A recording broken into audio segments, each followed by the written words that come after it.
the first thing you want to do is pull up Photo Tools. And if you are using the Firestorm viewer, like I am, all you have to do is right click here and then go to Toolbars, and you're going to see Photo Tools here. It's usually under P, so you're just going to click one of these, and then you're just going to drag the Photo Tools button all the way over here, and it'll show up as Photo Tools, like the Windlight settings. So you're going to click that, and then you're going to go here and you're going to select one of these. So right now I'm using one. You could use two if you want. Now, depending on where you are positioned, you might see like the lighting show up like on the face area or like the back or something like that, and you can easily just move that around using this button here.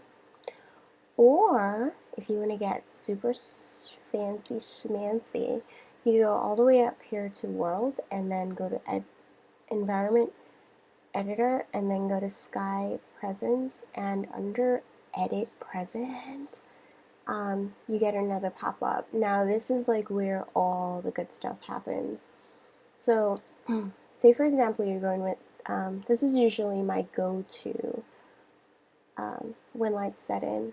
Sorry, I keep saying but this is my go-to Windlight setting, and so you might want to mess around with that using this button here, or you can go a step further and mess around with like the settings over here.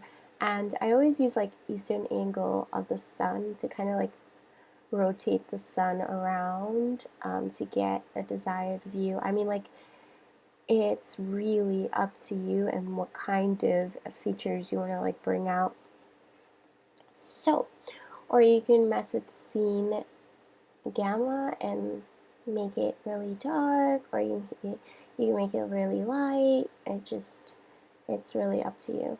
And then what I also like about this is that you can change the haze horizon, and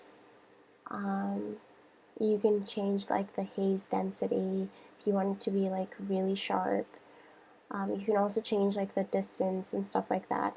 So that's to modify a Windlight setting even further than what you have on your screen.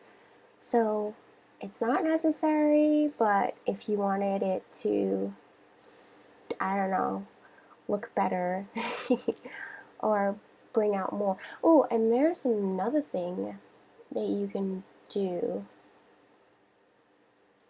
Sorry, I just lost my train of thought. Okay, so another thing that you can do is, say you're done setting your Windlight setting and you're satisfied with the direction of the sun and everything, you can go into where it says lights, and then underneath this you can mess with ambient occlusion, and that so right now I have it scaled up to like 2000, but it's up to you. You'll notice like the shadows get darker if you increase the scale on that. And you can also do that under Effect here. Now, depending on like how much ambient occlusion you use, when you start taking snapshots, like it might crash. So just want to keep that in mind. So this is what my computer can handle. If your computer is much better than mine, you're probably gonna get, you know, something better than what I have to show here. And then this is for depth of field. You can click that on, and you can change the, I don't know what this means, FOV, oh, field of view, right. So you can change the field of view, and then when you select an area and kind of like cam around, it might be more, like the background will be blurry and everything, if that's the kind of effect that you want to go for. Sometimes I also mess with the glow settings here, and if you increase the glow settings, it can like add nice spots here and there. So anytime you make any kind of changes in these tabs, you always should just press D, and it'll put it back to what it was before. So you can just like click that and it'll just do default. Yeah. So I guess this is my tutorial on how to use your Windlight settings. If you have any other questions, feel free to ask. I am open to suggestions as well. I hope you enjoy them. Bye bye. Bye.